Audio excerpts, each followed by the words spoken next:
polynomial standard form p of x is equal to ax square plus bx plus c. A is not equal to 0. પહેલા derivation જોઈએ ફોર્મ્યુલાનું. Let alpha and beta are zeros of p of x. Therefore, x minus alpha and x minus beta are factors of p of x. જે zeros હોય એમને x માંથી minus કરીએ અને જે linear પોલિનોમિયલ મળે એ ગિવન પોલિનોમિયલના ફેક્ટર બને. એટલે કે given પોલિનોમિયલ p of x is equal to k into the multiplication of these factors x minus alpha into x minus beta. We multiply now x square minus alpha x minus beta x plus alpha beta. It is equal to kx square minus k alpha x minus k beta x plus k alpha beta. It is equal to kx square minus kx bracket alpha plus beta plus k alpha beta. This is number 2. This is first number. Now comparing both polynomial, standard form and polynomial we derive. તો comparison કેવી રીતે થાય પોલિનોમિયલની એ જુઓ. Quadratic term એટલે કે square વાળા term બંને compare થાય, પછી લિનિયર ટર્મ કમ્પેર થાય અને કોન્સ્ટન્ટ કમ્પેર થાય. તો કે ax square is equal to kx square આ first term. Second bx is equal to minus kx bracket alpha plus beta. Third c is equal to k alpha beta. Hello, શું થયું?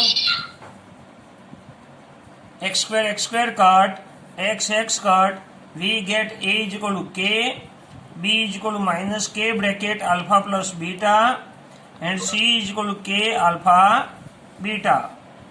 Now put the value of k. K is equal to a.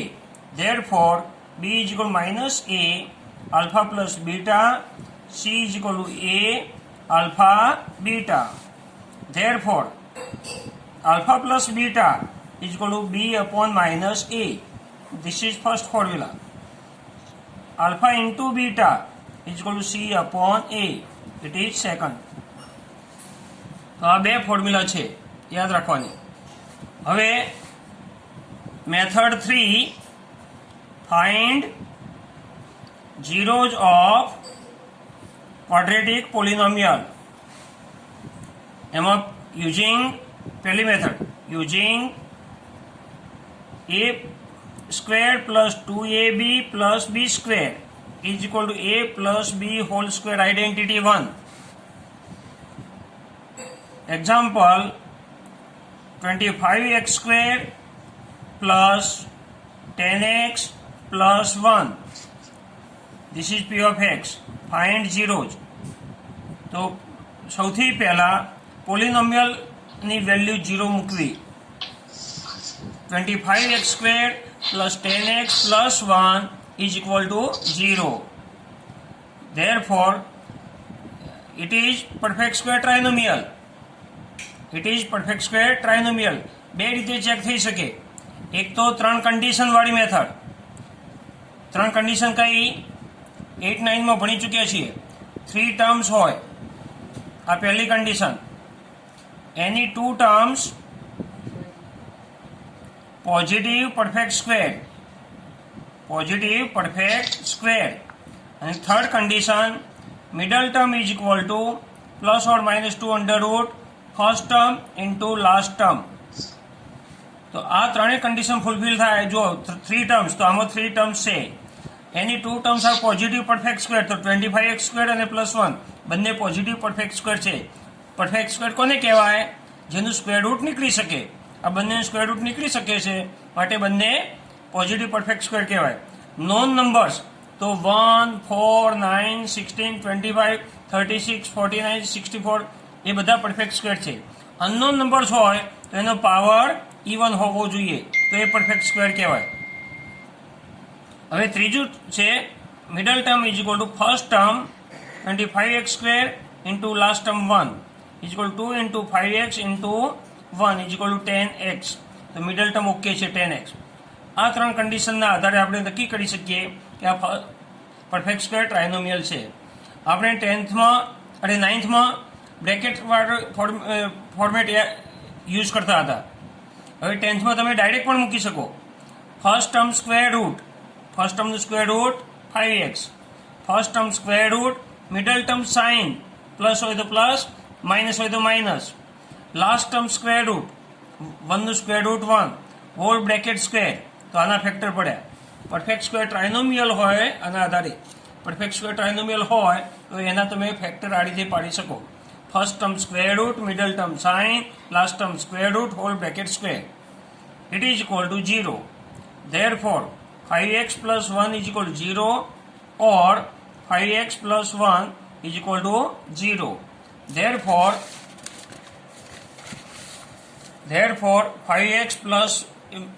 5x is equal to minus 1 or 5x is equal to minus 1. Therefore x is equal to minus 1 by 5 or x is equal to minus 1 by 5. તો અહીં alpha અને beta બંને same મળ્યા, -1 by 5, એક જ 0. Clear? બીજી method perfect square ટ્રાયનોમિયલ check કરવા માટે બીજી મેથડ ડી શોધવાની. કોઈ પણ પોલિનોમિયલ આપી હોય, આ મેથડ 2, આના જ મેથડમાં અલગ method p of x is equal to 25x² plus 10x plus 1. આના ઝીરોઝ ફાઇન્ડ કરવા હોય તો પહેલાં પરફેક્ટ સ્ક્વેર ટ્રાયનોમિયલ છે કે નહીં ચેક કરવી હોય તો રફ વર્કની અંદર ડી ફાઇન્ડ કરો. D is equal two b² minus 4ac. b² એટલે 10 સ્ક્વેર, minus 4a એટલે 25 ઇન્ટુ c એટલે 1, 100 minus 100 ઇઝ ઇક્વલ ટુ 0. જો ડીની વેલ્યુ 0 આવે તો એ પોલિનોમિયલ પરફેક્ટ સ્ક્વેર ટ્રાયનોમિયલ કહેવાય. પહેલી મેથડ આ 3 કન્ડિશનના આધારે ચેક કરી શકાય કે પરફેક્ટ સ્ક્વેર ટ્રાયનોમિયલ છે કે નહીં. બીજી મેથડ આ ડી ફાઇન્ડ કરીને નક્કી કરી શકાય. જો ડીની વેલ્યુ 0 આવે તો એ પરફેક્ટ સ્ક્વેર ટ્રાયનોમિયલ બને. ત્યાર પછી નક્કી થયા પછી આ મેથડથી તમે ઝીરો ફાઇન્ડ કરી શકો. ક્લિયર? હવે બીજી identity using identity second, a² minus 2ab plus b² is equal to a minus b whole square. એના જેવું જ છે. પેલા મિડલ ટર્મ પ્લસ હતું, આમાં માઇનસ આવે. 49x² minus 42x plus 9. p of x is equal to 49x² minus 42x plus 9. Find the zeros. તો સૌથી પહેલા એને ઇક્વલ ટુ 0 મૂકો. આ પરફેક્ટ સ્ક્વેર ટ્રાયનોમિયલ છે કે નહીં એ વેરીફાઈ કરી લઉં એકવાર ડીની મદદથી. b² minus 4ac, b² એટલે -42² 4a ઇન્ટુ c. તો 42નો square 1764 minus 1764, it is equal to 0. D 0 આવ્યો. Therefore it is perfect square trinomial. Therefore first term square root 7x, power half કરી દો એટલે સ્ક્વેર રૂટ થઈ જાય. Middle term sign, last term square root, whole bracket square is equal to 0. Therefore 7x minus 3 is equal to 0 or 7x minus 3 is equal to 0. Therefore 7x is equal to 3 or 7x is equal to 3. Therefore x is equal to 3 by 7 or x is equal to 3 by 7. Therefore alpha is equal to beta is equal to 3 by 7. 1 zeros. If d is equal to 0, then polynomial has only 1 zeros. હવે identity 3 using identity 3 using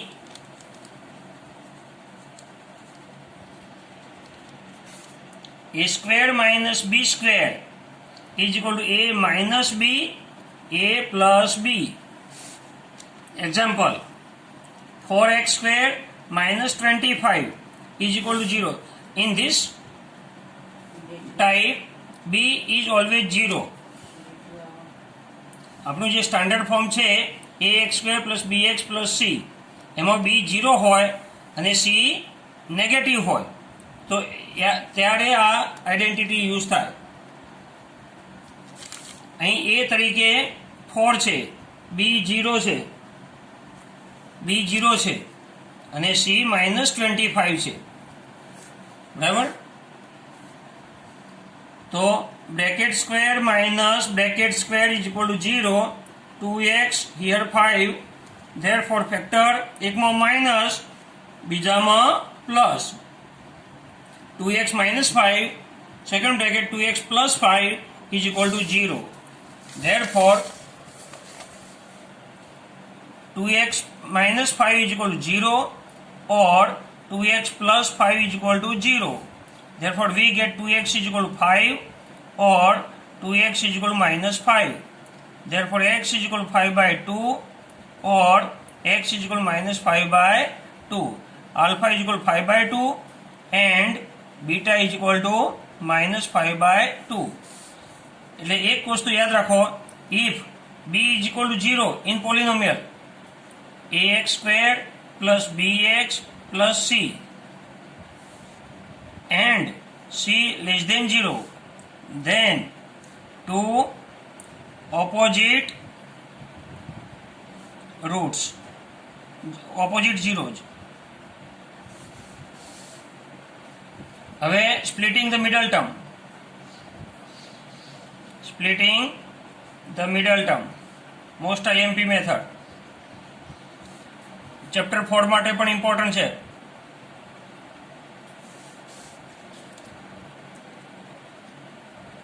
ધારો કે x square plus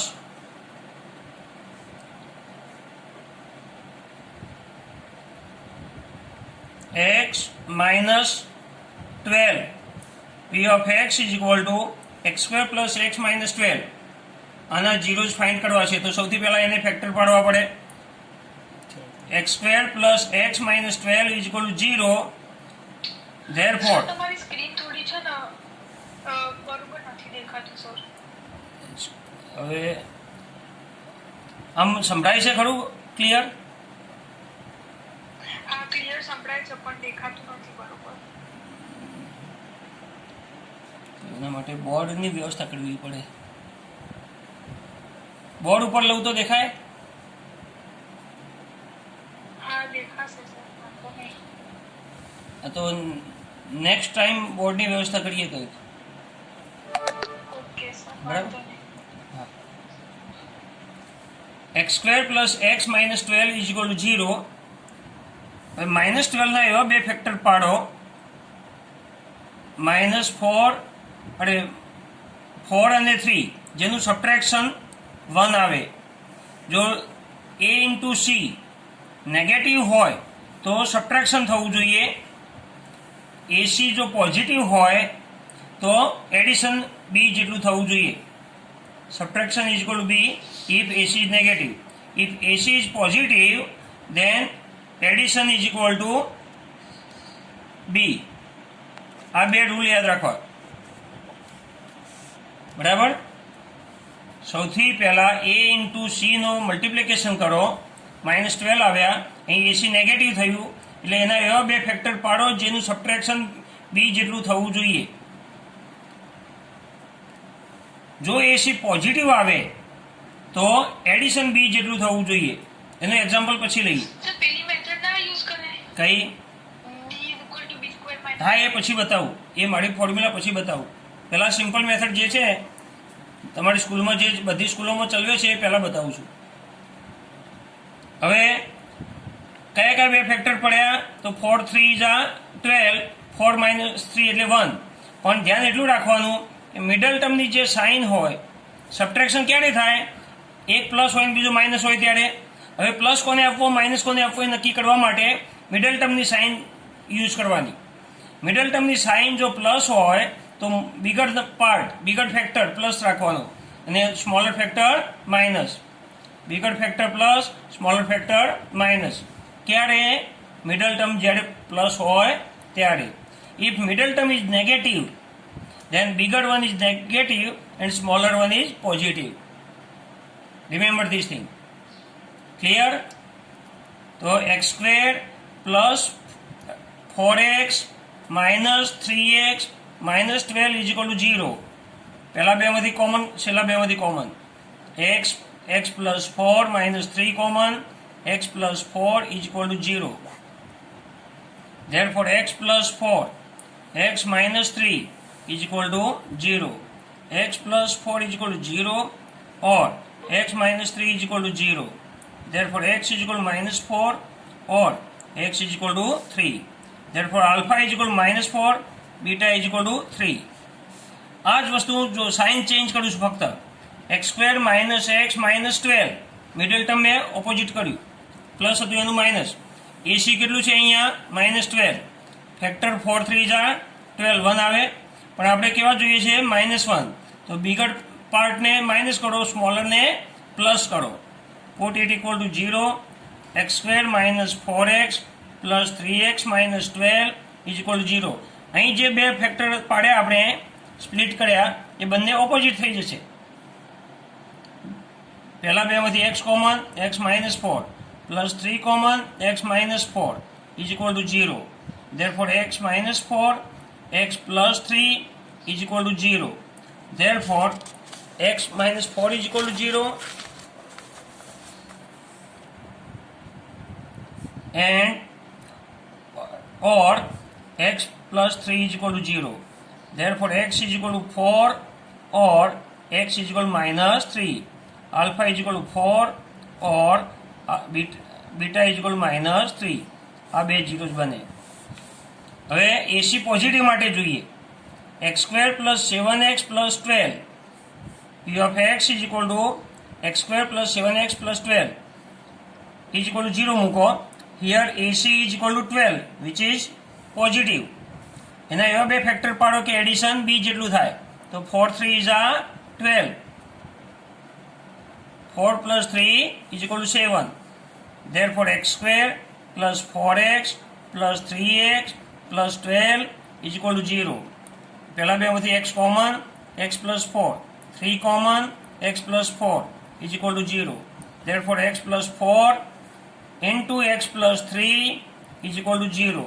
Therefore x plus 4 is equal to 0 or x plus 3 is equal to 0. Therefore x is equal to minus 4 or x is equal to minus 3. Therefore alpha is equal to minus 4 and beta is equal to minus 3. If AC is positive and B is negative, another example, P of x is equal to x square minus 7x plus 12. Put it equal to 0. Here AC is equal to 12. And a bay factor 4 3 is 12. But B is negative, therefore take both negative. X square minus 4x minus 3x plus 12 is equal to 0. Therefore x common, x minus 4 minus 3 common, x minus 4 is equal to 0. Therefore x minus 4, x minus 3 is equal to 0. Therefore x minus 4 is equal to 0 or x minus 3 is equal to 0. Therefore x is equal to 4 or x is equal to 3. Therefore alpha is equal to 4 and beta is equal to 3. તો આના માટે table યાદ રાખો.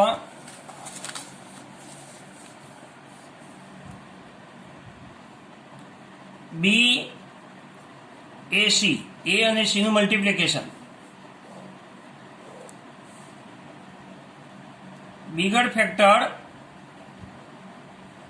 m and smaller factor n. If B is positive, AC is also positive, then take both M and N positive. If B positive, AC positive, then take both factor positive. For example, this one B positive, AC જ positive +12. આ બંને same sign હોય એટલે positive બને, તો B is positive. Then M and N both are positive, +4 +3. M positive, N positive. M positive, N positive. Again, B negative, AC positive.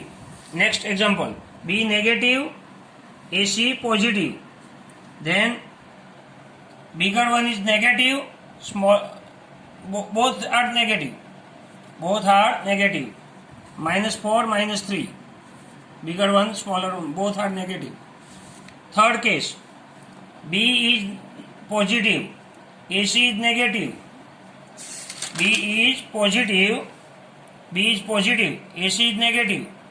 Then bigger one is positive, smaller one is negative. Bigger one is positive, smaller one is negative. If B is negative, AC is also negative. And bigger one is negative, smaller one is positive. Remember this sign table. આ ટેબલનો use કરશો તો સાઇનમાં ગડબડ નહીં થાય. હવે જ્યારે મોટો number આવે, for example x² - 2x - 3 5 9 9, x² - 2x - 3 5 9 9, આ મોટો નંબર આવે એનું સ્પ્લિટ કરવું બહુ હાર્ડ પડે. એના માટે મેં એક ફોર્મ્યુલા બનાવી છે હિયર. આ તમને સમજાવવા માટે છે rough work. A is equal to 1, B is equal to -2, C is equal to -3 5 9 9. First of all we have to find D. D is equal to B square minus 4AC. B square, so -2 square minus 4A into C. It is equal to 4 minus plus 9 4 is 36, 39, 23, 14. It is equal to 14400. Therefore, root D is equal to 120. જો D perfect square આવે, D ની value positive perfect square આવે એટલે કે route D find થઈ શકે તો આનું સ્પ્લિટિંગ પોસિબલ બને. બરાબર. હવે મારી ફોર્મ્યુલા છે સ્પ્લિટિંગ માટેની. Bigger factor, this one, bigger factor M is equal to B plus root D upon 2. B plus root D upon 2. What is B? -2 plus root D 120 upon 2. 118 upon 2 is equal to 59. Smaller factor, આ એક formula યાદ રાખો m ની, ને બીજી formula n is equal b minus route d upon 2. This is it is equal two -2 -120 upon 2, તો -122 upon 2 is equal -61. નાવ હવે આપણું ફેર વર્ક આવે છે. Write down પોલિનોમિયલ x² -2x -3599 is equal to 0. Therefore,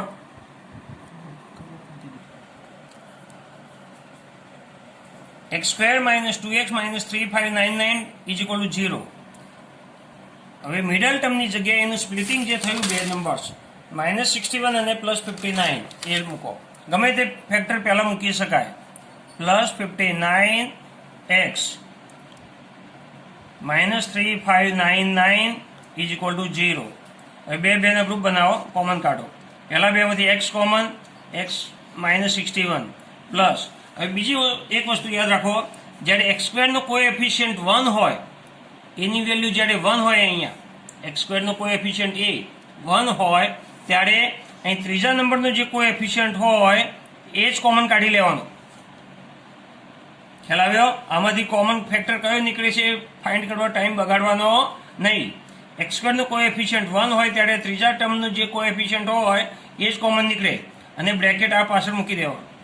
x -61 -61 into x + 59 is equal to 0. આ રીતે factor easily તમે find કરી શકો. x minus 61 is equal to 0 or x plus 59 is equal to 0. Therefore, x is equal to 61 or x is equal to minus 59. Therefore, alpha is equal to 61 and beta is equal to minus 59. આ method 3 થઈ totally. તો આ રીતે તમે ઝીરોઝ find કરી શકો.